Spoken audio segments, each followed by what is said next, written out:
this hasn't happened yet with Threads, but you're eventually going to hook it into ActivityPub, which is this decentralized social media protocol.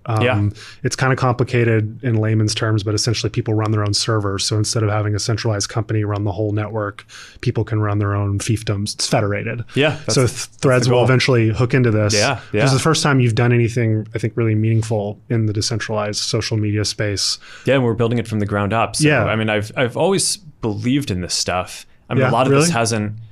Yeah, I mean, because you run the largest centralized social media. But I mean, it didn't platform. exist when we got started, right? And I think the project of like, I mean, I've had our team at various times do the thought experiment of like, all right, what would it take to move all of Facebook onto, some kind of decentralized protocol? And it's like, that's just not going to happen. There's so much functionality that is on Facebook that like, it's way too kind of complicated, and the technical data support all the different things, and it would just take so long, and you'd not be innovating during that time. And I think that there's value in being on one of these protocols, but it's not the only way to deliver value. So the opportunity cost of doing this massive transition is kind of this massive thing.